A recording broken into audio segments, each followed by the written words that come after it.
بسم اللہ الرحمن الرحیم۔ السلام علیکم۔ باہر سخت بارش ہو رہی تھی۔ میں اپنی بیوی سے اکثر بارش والے دن پکوڑے بنانے کی فرمائش کرتا، مگر وہ کچھ بجھی بجھی سی لگ رہی تھی۔ حافظ قرآن بیوی ہونا انسان کے لیے بہت ہی اطمینان کی بات ہوتی ہے۔ اسی وجہ سے میں اپنی بیوی کی عزت بھی بہت کرتا تھا اور کبھی بھی اسے بلا وجہ تنگ نہیں کرتا تھا، مگر آج میری بیوی کے تیور عجیب سے تھے۔ بولی کہ محب، مجھے الگ سونا ہے، میں کمرے میں جا رہی ہوں، مجھے تنگ نہ کیجیے گا۔ مجھے حیرت ہوئی تھی، ایک عالمہ عورت اپنے شوہر کے حقوق سے کیسے غافل ہو سکتی ہے؟ آپ کہاں جائیں گی؟ آج تو رات کے وقت ہم نے باتیں کرنی تھیں، میری چھٹی بھی ہے، مجھے تو بہت ساری باتیں کرنی ہیں۔ میں نے آمنہ کو یہ بات جتاتے ہوئے پیار سے کہا تھا، مگر اس نے میری ایک بات نہیں سنی۔ کہنے لگی، دراصل میں آج بہت زیادہ تھکی ہوئی ہوں، مجھے جا کر کمرے میں عبادت بھی کرنی ہے اور پھر سو جاؤں گی۔ آپ بھی سو جائیے گا، صبح اٹھ کر آپ کی خدمت کروں گی، جو کہیں گے وہی پکا کر دوں گی، اور آپ کے ساتھ ہی چلی گئی۔ میں حیران ہو گیا تھا، سوچتا رہ گیا کہ آج رات میں اکیلے کیسے رہوں گا۔ ایک تو بارش میں مجھے ڈر بھی لگتا تھا۔ بڑی عجیب بات ہے، آپ کو سن کر ہنسی آئے گی، مگر میری بیوی مجھے اکثر اس طرح ڈرنے سے بچایا کرتی تھی جب رات کو تیز بارش ہو یا پھر بجلی گرج چمک رہی ہو۔ خیر، اس کے دوسرے کمرے میں جانے کے بعد میں پریشان ہوا۔ تھوڑی دیر تو یوں ہی پریشان رہا، اس کے بعد میری آنکھ لگ گئی۔ فجر کے وقت اذان پر ہمیشہ میری آنکھ کھل جاتی تھی، نہ بھی کھلتی تو آمنہ مجھے جگا دیتی تھی، مگر اس بار فجر کے وقت اذان سے پہلے میری آنکھ آمنہ کے چیخنے پر کھلی تھی۔ آمنہ کے کمرے سے اس کے چیخنے کی آواز آ رہی تھی۔ میں پریشان ہو گیا کہ پتہ نہیں کسی چیز نے کاٹ نہ لیا ہو یا بارش کی وجہ سے اسے ڈر نہ لگ رہا ہو۔ ظاہر ہے وہ عورت تھی، ڈر تو اسے بھی لگتا تھا۔ میں بھاگتا ہوا اس کے کمرے میں گیا، مگر بارش کی وجہ سے اس نے شاید کمرے کا دروازہ اندر سے بند کر رکھا تھا۔ میں بے چین ہو گیا، دروازہ اندر سے بند کر رکھا تھا۔ میں بے چین ہو گیا، جیسے بنا پانی کے مچھلی تڑپتی ہے۔ میں اسی طرح تڑپنے لگا تھا، بار بار دروازے کو پیٹتا، مگر دروازہ پیٹنے سے کیا ہوتا ہے؟ اس نے دروازے کو اندر سے بند کر رکھا تھا۔ میرا دل بری طرح سے پریشان ہو چکا تھا۔ میں نے دروازہ پیٹتے پیٹتے اسے تقریباً زور سے کھول ڈالا۔ دروازہ کھل گیا تھا۔ میں آگے جا کر فرش پر لگا، پانی کی وجہ سے پھسلن ہو چکی تھی۔ جلدی جلدی میں نے دیوار پر ہاتھ مار کر کمرے میں روشنی کی۔ میری بیوی سامنے بیڈ پر لیٹی تڑپ رہی تھی۔ اس کے جسم میں جیسے کوئی سویاں چبھو رہا ہو، وہ اوپر نیچے ہوتی، اس کے منہ سے جھاگ نکل رہا تھا۔ یہ حالت دیکھ کر میں گھبرا گیا، مجھے لگا کہ شاید کسی چیز نے میری بیوی کو کاٹ لیا ہے۔ مارے پریشانی کے میرا برا حال تھا، تبھی میری نظر ایک چوہا نما جانور پر پڑی۔ یہ بہت عجیب سا جانور تھا، اسے دیکھ کر میری روح تک کانپ گئی تھی۔ میں اسے مارنے کے لیے بھاگا، مگر وہ وہاں سے فوراً بھاگ گیا جیسے کبھی آیا ہی نہیں تھا۔ میری مانو تو آنکھوں کے سامنے ہی غائب ہو گیا۔ میں اس جانور کے پیچھے بھاگنا نہیں چاہتا تھا، مجھے فی الوقت اپنی بیوی کی فکر تھی جو ابھی ابھی بہت بری حالت میں تھی، وہ برے طریقے سے تڑپ رہی تھی۔ میں اسے سنبھالنا چاہتا تھا۔ آگے بڑھ کر میں نے اسے اٹھانے کی کوشش کی۔ اس کا جسم بہت گرم ہو رہا تھا، اس کے وجود سے اتنی تپش نکل رہی تھی کہ مجھے اسے ہاتھ لگاتے ہوئے بھی گرم لگ رہا تھا۔ خیر، میں نے اسے اٹھا کر بٹھایا، جلدی جلدی پانی پلانے کی کوشش کی، مگر وہاں پانی نہیں تھا۔ اس نے کہا کہ مجھے چائے لا کر دو۔ میں فوراً کچن کی طرف بھاگا، واپس آ کر دیکھا تو اس کی آنکھیں چھت کی طرف بے رونق ہو چکی تھیں۔ مجھے آتے آتے دیر ہو چکی تھی، میرا دل سخت گھبرا رہا تھا۔ میں نے دیکھا تو اس کی نبض بھی بند ہو چکی تھی، جسم ٹھنڈا پڑ چکا تھا۔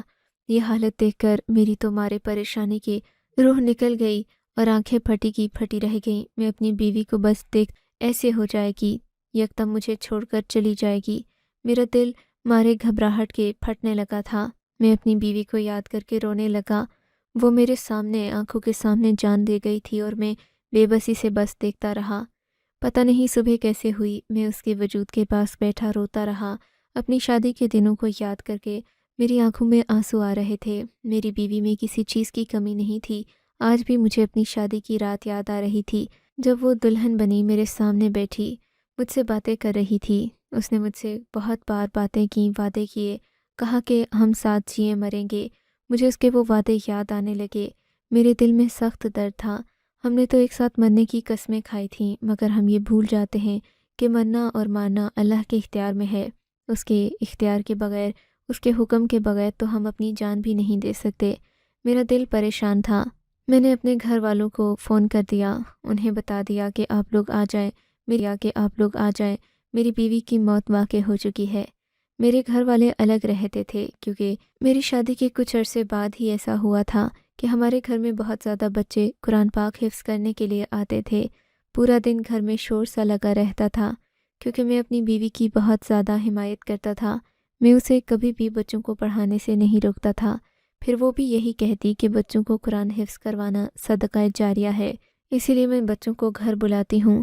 بچے اگر پڑھ جائیں تو پھر ساری زندگی قرآن یاد کریں گے، جب یہ قرآن پڑھیں گے ہمیں ثواب ہوگا۔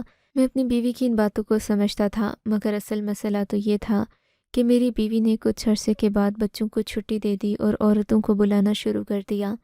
میں جب بھی دیکھتا ہمارے گھر میں 15 سے 20 عورتیں بیٹھی ہوتیں، ان سب نے کالے برقعے اوڑھے ہوتے اور ان کی شکلیں بھی عجیب سی ہوتیں۔ میں انہیں دیکھتا تو مجھے عجیب سا لگتا تھا، لیکن میری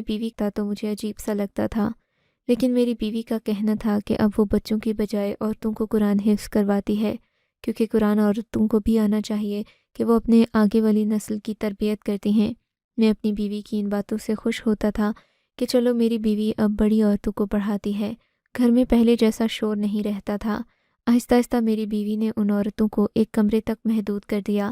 اب وہ عورتیں آتیں تو میری بیوی اس کمرے میں چلی جاتی، باہر ذرا بھی آواز نہیں آتی تھی، ہمیشہ پرسکون ماحول رہتا، ایسا لگتا تھا کہ گھر میں کوئی ہے ہی نہیں، غیر موجودگی کا سا احساس ہوتا تھا۔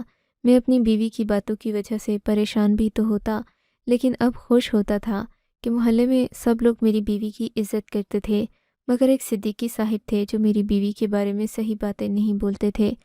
کئی بار میرے ذہن میں یہ سوال اٹھا بھی کہ آخر انہیں میری بیوی سے کیا دشمنی ہے، مگر انہوں نے کبھی بھی اس بات کا اظہار میرے منہ پر نہیں کیا، حالانکہ وہ اسے نفرت کرتے تھے۔ حالانکہ میری بیوی ان کی بہت عزت کرتی تھی، ہمیشہ کہتی کہ صدیقی صاحب ایک اچھے انسان ہیں، مگر پتہ نہیں کیوں صدیقی صاحب کے بچے یا کوئی بھی گھر کی عورت ہمارے گھر نہیں آتی تھی۔ میں اپنی بیوی سے یہ بات پوچھتا تو وہ نظریں چرانے لگتی، کہتی کہ ہمیں کیا پتہ، امام صاحب شاید خود کو زیادہ نیک سمجھتے ہوں گے، اسی لیے تو ان کے بچے ہمارے گھر نہیں آتے، ورنہ تم تو جانتے ہو کہ میری نیک نامی کی شہرت پورے محلے میں ہے۔ کوئی بھی شخص اپنے بچوں کو میرے پاس بھیجنے سے نہیں ہچکچاتا، مگر اصل میں مولویوں کے اور مسائل ہوتے ہیں، وہ اپنی بچیوں کو جلدی شادی دے دیتے ہیں اور ان کی بیویاں بھی اپنے گھروں میں قید رہتی ہیں۔ صدیقی صاحب نہیں چاہتے کہ ان کی بیوی کو اپنے حقوق کے بارے میں پتہ چلے، شاید اسی لیے وہ انہیں میرے پاس نہیں بھیجتے ہوں گے، ورنہ اور تو کوئی بات نہیں۔ میری بیوی کی بہت ساری باتیں مشکوک بھی تھیں، مگر چونکہ وہ حافظ قرآن تھی، بچوں کو حفظ کرواتی، عورتوں کا بھی خیال رکھتی، انہیں بھی دین کے مسائل سکھاتی، تو میں اپنی بیوی کی باقی باتوں کو نظر انداز کر دیتا تھا۔ میرے نزدیک اس کا نماز پڑھنا ہی کافی تھا، کیونکہ میں خود تو 5 وقتہ نماز میں سے ایک بھی نہیں پڑھ پاتا تھا۔ میرے دوست میرا مذاق اڑاتے اور کہتے کہ تمہاری بیوی تو حافظ قرآن ہے، مگر تم تو کافر نکلے، تم تو شیطان ہو۔ ایسی باتیں مجھے سننے کو ملتی تھیں، مگر اماں کا خیال مختلف تھا۔ اماں کہتی کہ بیٹا، تم اپنی بیوی کے آنے کے بعد بھی نہیں بدلے، اس کا مطلب یہ ہے کہ اس کے حافظ قرآن ہونے کا فضل اور فائدہ تمہیں تو کوئی بھی نہیں ہوا۔ میں اماں کی ان باتوں سے بڑا ناراض ہوتا تھا، کیونکہ مجھے نماز پڑھانا اس کی ذمہ داری نہیں تھی، مگر میں یہ نہیں جانتا تھا کہ میری اماں جو کہتی ہے 100% سچ ہے۔ میں اپنی بیوی کے گھناؤنے سچ سے تو واقف ہو ہی نہیں سکا۔ اس دن بھی میں اپنی بیوی کی اچھی باتیں یاد کر کے رو رہا تھا۔ میرے گھر میں جب میرے اماں ابا آئے تو ان لوگوں نے فوراً ہی کفن دفن کا بندوبست شروع کر دیا۔ میری ماں نے تو مجھ سے یہ بھی نہیں پوچھا کہ بیٹا تمہاری بیوی فوت کیسے ہوئی، بلکہ وہ آتے ہی غسل دینے والی عورت کو بلانے چلی گئیں۔ میں تو سوچ بھی نہیں سکتا تھا کہ میری بیوی کے فوت ہونے پر میری اماں کسی قسم کے غم کا اظہار نہیں کریں گی۔ میری بہنیں بھی آئیں تو ان کی آنکھوں میں کوئی آنسو نہیں تھا، نہ ہی چہرے پر کوئی غم تھا۔ میں اپنی بیوی کے بارے میں پریشان بھی تھا، لیکن اور پریشانی کسی کو بھی نہیں تھی، بلکہ محلے میں بھی کوئی تعزیت کرنے نہیں آیا تھا۔ سب لوگ ایسے تھے جیسے کچھ ہوا ہی نہ ہو۔ مجھے بڑا عجیب لگ رہا تھا، کم از کم ان لوگوں کو میری بیوی کی مرنے پر غمزدہ ہونا چاہیے تھا، محلے والے نہیں تو گھر والے ضرور، کیونکہ میری بیوی نے ہمیشہ سبھی کا خیال رکھا تھا۔ اس نے ان لوگوں کو خود گھر سے نہیں نکالا تھا، یہ لوگ خود گھر سے چلے گئے تھے۔ مگر اب مجھے عجیب سا لگ رہا تھا، برا بھی، کہ میری اماں، میری بہنیں شاید میری بیوی سے نفرت کرتے تھے، اسی لیے انہوں نے کوئی غم یا سوگ نہیں بنایا، بلکہ یہ ایسے ہی گھوم پھر رہے تھے جیسے کچھ ہوا ہی کہ غسل دینے والی عورت نے مجھے مزید حیران کر دیا۔ میرے پاس آئی، آ کر اس نے ہاتھ پھیلایا اور بولی، صاحب مجھے 10,000 روپے دے دیجئے۔ اس کی بات سن کر میں پریشان ہو گیا۔ 10,000 روپے؟ مگر حلیمہ بی بی، امی تو کہہ رہی تھیں کہ آپ 3,000 روپے میں غسل اور کفن باندھ دیتی ہیں، تو پھر اب آپ کیوں اتنے پیسے مانگ رہی ہیں مجھ سے؟ میری بات سن کر وہ ہلکے سے مسکرائی اور حقارت سے میرے گھر کی طرف دیکھ کر بولی، میں شاید آپ سے کم ہی پیسے لیتی، 3,000 کیا 1,000 روپے لیتی، کیونکہ آپ کی بیوی کے بارے میں سن رکھا تھا کہ وہ حافظ قرآن ہیں۔ مگر جب میں نے انہیں غسل دیا تو مجھے بہت تکلیف ہوئی۔ تکلیف؟ آپ کو کس بات کی تکلیف ہوئی؟ میں نے حیرت سے پوچھا تو بولی، میں نے آپ کی بیوی کو غسل دیتے ہوئے جو بدبو برداشت کی ہے وہ میں ہی جانتی ہوں۔ میں نے آج تک بہت سارے مردوں کو غسل دیا ہے، مگر آپ کی بیوی کے وجود سے گندی بدبو آ رہی تھی، جسے میں سونگھ نہیں پائی۔ میں نے تو اپنا چہرہ رومال سے ڈھانپ رکھا تھا تاکہ بدبو نہ سونگھ سکوں۔ مجھے بہت برا لگ رہا تھا۔ آپ کی بیوی حافظ قرآن تھی، مگر پتہ نہیں ایسا کیا گناہ کرتی رہ گئی کہ اس کے وجود سے مرنے کے بعد اتنی گندی بدبو آئی۔ مجھے تو اس کے ساتھ رکا نہیں جا رہا تھا۔ غسل دینے والی عورت کی باتیں سن کر میں کانوں کو ہاتھ لگانے لگا۔ حلیمہ بی بی، آپ کو پیسے چاہیے تو آپ ویسے ہی بتا دیں، میری نیک اور پاک بیوی پر یوں الزام لگانے کی کیا ضرورت ہے؟ اور آپ کتنی سنگ دل ہیں، ایک مردہ عورت کے بارے میں بڑی ڈھٹائی سے آپ یہ باتیں کر رہی ہیں۔ آپ کو شرم آنی چاہیے حلیمہ بی بی، آپ سے مجھے یہ امید نہیں تھی۔ میری بات سن کر اس نے وہ پیسے سمیٹے اور وہاں سے چلی گئی۔ جاتے جاتے ایک اور بات جو اس نے کی وہ مجھے مزید پریشان کر گئی تھی۔ اب تم دیکھ لینا تمہاری بیوی کی قبر کا کیا حال ہوتا ہے، اور ویسے بھی ایسی عورتوں کے معاملات ٹھیک نہیں ہوتے۔ میں نے کبھی پیسوں کے لیے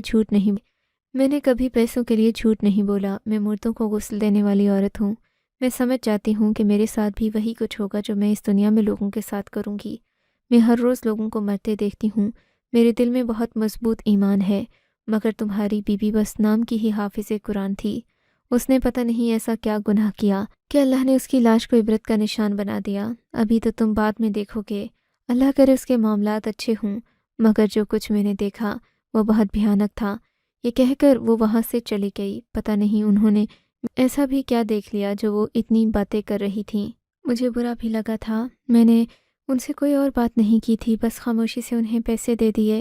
سوچا تھا کہ اب جا کر اپنی بیوی کو دفناؤں گا اور پھر باقی سب گھر والوں سے کہوں گا کہ اس کی مغفرت کی دعا کریں، کیونکہ صحیح بات تو یہ ہے کہ حلیمہ بی بی کی باتوں نے مجھے وہم میں ڈال دیا تھا۔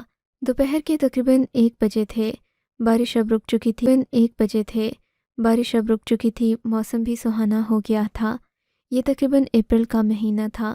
میں ان مردوں میں سے تھا جو اپنی محبت قبر تک نبھانا جانتے ہیں۔ میں نے سوچا تھا کہ میں اپنی بیوی کی قبر بھی خود ہی کھودوں گا۔ سو ایسا ہی ہوا تھا۔ میں قبرستان پہنچ گیا۔ میں نے گورکن کو بتایا کہ مجھے قبر بنوانی ہے۔ اس نے بھی مجھے الگ پیسے بتائے۔ بہرحال میں نے کوئی بحث نہیں کی، گورکن کو اتنے پیسے دے کر قبر کی تیاری شروع کروا دی۔ میں بیوی کی قبر سے مٹی نکال کر باہر پھینک رہا تھا۔ حالانکہ پچھلے دن بارش ہوئی تھی، لیکن پتہ نہیں کیوں وہاں پر مجھے گرمی سی لگ رہی تھی۔ یوں تو بارش کے بعد موسم ٹھنڈا ہو جاتا ہے، زمین کی مٹی نرم اور ٹھنڈی ہو جاتی ہے، مگر پتہ نہیں کیوں آج مجھے بہت گرمی لگ رہی تھی۔ گورکن نے بھی یہ بات مجھے بتائی، کہنے لگا، آپ کی بیوی کی قبر کھودتے ہوئے مجھے بہت گرمی لگ رہی ہے، حالانکہ موسم تو ٹھنڈا ہے۔ پھر اس نے ایک اور عجیب بات کہہ دی جس نے مجھے رونے پر ہی مجبور کر دیا۔ یہ تو وہی جانتے ہیں، مگر ایک بات میں اپنے تجربے سے بتا رہا ہوں۔ اس سے پہلے بھی میں نے ایک عورت کی قبر کھودی تھی تو اس میں بہت گرمی تھی۔ حالانکہ جب میں لوگوں کی قبریں کھودتا ہوں تو جو نیک لوگ ہوتے ہیں ان کی قبر اکثر ٹھنڈی ہوتی ہے، چاہے تپتی دھوپ ہی کیوں نہ ہو۔ پتہ نہیں پھر آپ کی بیوی کیسی تھیں، کیا کرتی تھیں۔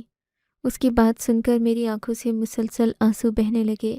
اے اللہ، میری بیوی تو حافظ قرآن تھی، اس نے اتنے بچوں کو قرآن پڑھایا، تو اس کی مغفرت کرنا۔ میری آنکھوں سے بہتے آنسو دیکھ کر گورکن نے مجھے تسلی دی اور بولا کہ وہم نہ کرو، بس اپنی بیوی کے لیے دعا کرو۔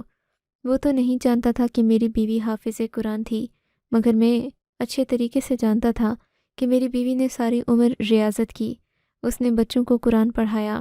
اس نے کبھی کسی کا دل نہیں دکھایا، میرے امی ابو کی ہمیشہ خدمت کی، میری بہنوں کا خیال رکھا، مگر ہر کوئی اس کے بارے میں نفرت والی باتیں کر رہا تھا۔ بات بڑی عجیب سی تھی۔ صدیقی صاحب نے بھی میری بیوی کے مرنے پر کوئی افسوس نہیں کیا، بلکہ ان کا رویہ ایسا تھا جیسے میری بیوی کے مرنے پر وہ خوش ہو رہے ہوں۔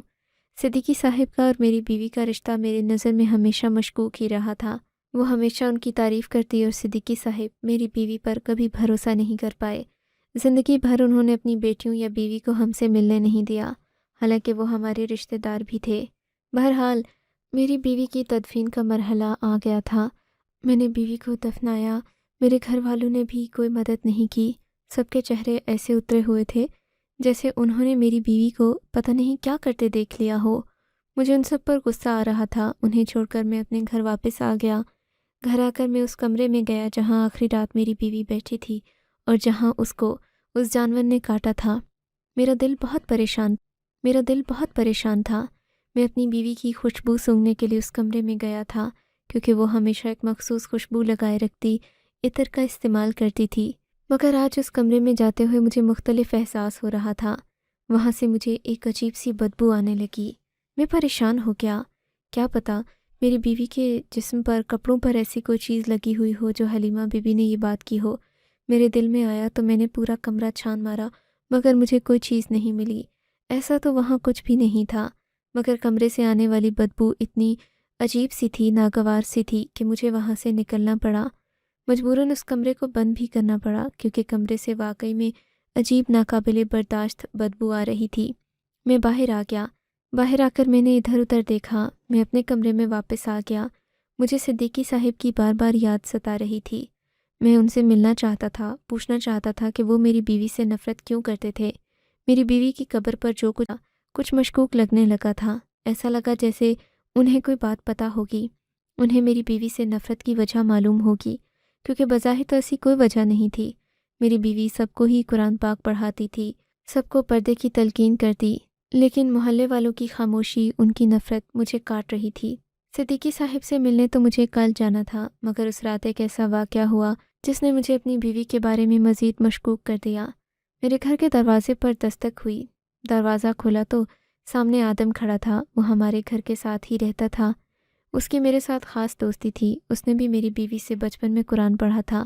دراصل میری بیوی کو قرآن پڑھاتے کافی عرصہ ہو گیا تھا۔ میں نے اس سے پوچھا کہ کیا ہوا تو کہنے لگا قبرستان میں چلیے۔ اس کی آواز بہت گھبرائی ہوئی تھی۔ میں نے دیکھا اس کے ہاتھ بھی کانپ رہے تھے۔ آدم، ایسا کیا ہو گیا ہے بیٹا؟ تم پریشان کیوں ہو گئے ہو؟ آپ چلیں، استانی صاحبہ چیخ رہی ہیں۔ آدم کی بات سن کر میں حیران رہ گیا۔ چیخ رہی ہیں؟ ان کی تو وفات ہو چکی ہے بیٹا، وہ مر گئی ہیں۔ مجھے پتہ ہے، لیکن میں کیسے ان سے بے خبر رہ سکتا تھا؟ مجھے ان کی موت کا بھی پتہ ہے۔ میں نے ان کی نماز جنازہ میں بھی شرکت کی تھی، مگر ابھی آپ قبرستان چلیں۔ آدم مجھے لے کر قبرستان کی طرف جانے لگا۔ میرا دل خوف کے مارے کانپ رہا تھا۔ وہاں پہنچا تو وہ منظر دیکھ کر میرے تو قدموں تلے سے زمین نکل گئی تھی۔ میری بیوی کی قبر سے آوازیں آ رہی تھیں۔ مجھے لگا کہ شاید یہ آوازیں آس پاس سے آ رہی ہوں گی، کسی نے ٹی وی لگایا ہوگا، کوئی دور پار چیخ رہا ہوگا، مگر ایسا نہیں تھا۔ آوازوں کا رخ میری بیوی کی قبر کی طرف سے تھا۔ میں نے جا کر کان لگایا تو میرا دل پھٹنے لگا۔ وہ تو چیخوں کی آواز ہی تھی، رونے کی، سسکیوں کی آواز تھی۔ میں نے اپنا کان زمین پر رکھ دیا۔ زمین سے آنے والی آوازیں اب میرے ذہن میں مزید پرزور طریقے سے محسوس ہونے لگیں۔ وہ آوازیں تو بہت ہولناک تھیں، سن کر مجھ سے رہا نہیں گیا۔ میری آنکھوں سے آنسو نکلنے لگے۔ مجھے دیکھ کر آدم بھی پریشان ہو گیا۔ بولا کہ استانی صاحبہ سے ایسا کیا گناہ ہو گیا؟ وہ تو بہت نیک تھیں، قرآن پڑھاتی تھیں، انہوں نے کبھی ہمیں کوئی غلط لفظ تک نہیں سکھایا، ایسا کیوں ہو رہا ہے؟ وہ بھی رونے لگا۔ میں نے کہا ہمیں صدیقی صاحب کے پاس چلنا ہوگا، وہی تو اس مسجد کے امام بھی ہیں، انہیں پتہ ہوگا، انہوں نے بھی ایسی کئی چیزیں دیکھی ہوں گی، ان کے پاس چل کر پتہ کر لیتے ہیں کہ کیا ہوتا ہے۔ آخر میری بیوی کا یہ عذاب کیسے ختم ہوگا؟ ظاہر ہے یہ عذاب ہی تو ہے جو وہاں سے چیخوں کی آوازیں آ رہی ہیں۔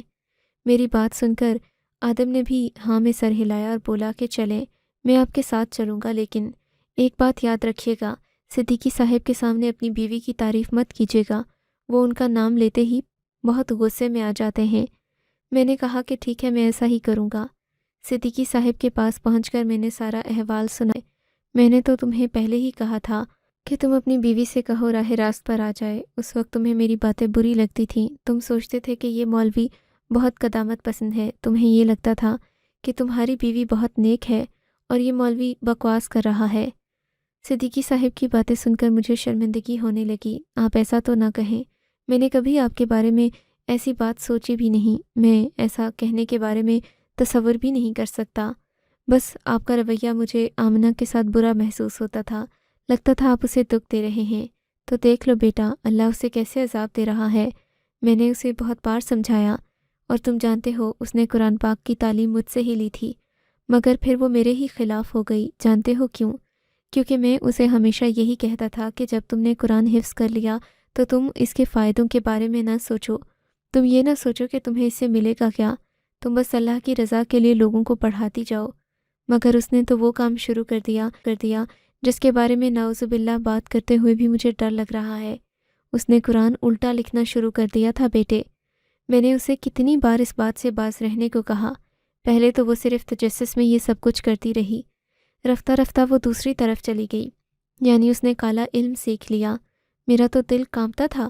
میں نے آمنہ کو کئی بار منع کیا، مگر اس نے میری کوئی بات نہیں سنی۔ کہتی تھی کہ آپ ہمیشہ غریب ہی رہیں گے، میں تو بس لوگوں کی مدد کرنے کے لیے ایسا کرتی ہوں، کبھی غلط استعمال نہیں کروں گی۔ مگر کہتے ہیں نا، جب انسان ایک گناہ میں پڑ جائے تو پھر صحیح غلط بھی بھول جاتا ہے۔ آمنہ کے ساتھ بھی یہی ہوا۔ آمنہ رفتہ رفتہ اپنی صحیح اور غلط کی تمیز کو بھلاتی گئی، اور پھر وہ سب کے کام کرنے لگی۔ وہ جو عورتیں تمہارے گھر آتی تھیں نا، وہ مختلف عورتیں ہوتی تھیں۔ وہ قرآن سیکھنے نہیں آتی تھیں، اپنے کام کروانے آتی تھیں، اور یہ ان کو کہتی تھی کہ میرا شوہر چونکہ شور کرتا ہے تو تم سب ایک ہی طرح کے کپڑے پہن کر آیا۔ یہ ان کو کہتی تھی کہ میرا شوہر چونکہ شور کرتا ہے تو تم سب ایک ہی طرح کے کپڑے پہن کر آیا کرو۔ پورے محلے کو یہ بات پتہ ہے، صرف تمہیں ہی نہیں پتہ، کیونکہ تم اپنی بیوی سے اتنی محبت کرتے ہو کہ کوئی بھی اس کے خلاف تمہارے سامنے بات نہیں کرتا۔ انہیں پتہ ہے کہ تم انہیں غلط کہو گے، انہیں رسوا کرو گے، ذلیل کرو گے، بے عزتی کرو گے، اسی لیے کبھی کسی نے تمہیں بتانے کی کوشش نہیں کی۔ تمہارے گھر والے بھی رفتہ رفتہ تم سے دور ہو گئے، کیونکہ انہیں یقین تھا تم ان پر کبھی بھی یقین نہیں کرو گے، ان کی کوئی بات نہیں مانو گے، اسی لیے انہوں نے تمہیں کہنا چھوڑ دیا تھا۔ بیٹا، اب تمہاری بیوی کے بارے میں کیا کہہ سکتا ہوں؟ اس نے جانتے بوجھتے اللہ کی تعلیمات کا علم ہوتے ہوئے بھی ایک علم کا غلط استعمال کیا۔ اب تم اس کی مغفرت کی دعا کرو، اور زیادہ سے زیادہ کوشش کرو کہ اس کے اعمال میں سے نیک اعمال کو صدقہ جاریہ میں تبدیل کر دو۔ مولانا صاحب کی بات سن کر میرا تو دل مارے دکھ کے پھٹ پڑا۔ عورت پر یقین اسی سے سیکھا تھا، اور آج وہ دن تھا کہ مجھے عورت کے نام سے بھی نفرت ہو گئی تھی۔ ایک ایک کر کے جیسے جیسے باتیں سمجھ آ رہی تھیں۔ آپ کو اگر یہ کہانی اچھی لگی ہے تو اس ویڈیو کو لائک کیجیے، اور اس طرح کی مزید کہانیاں سننے کے لیے ہمارے چینل کو ضرور سبسکرائب کیجیے۔ کہانی سننے کا شکریہ۔ آپ سے ملاقات ہوگی اگلی ویڈیو میں، تب تک کے لیے اللہ حافظ۔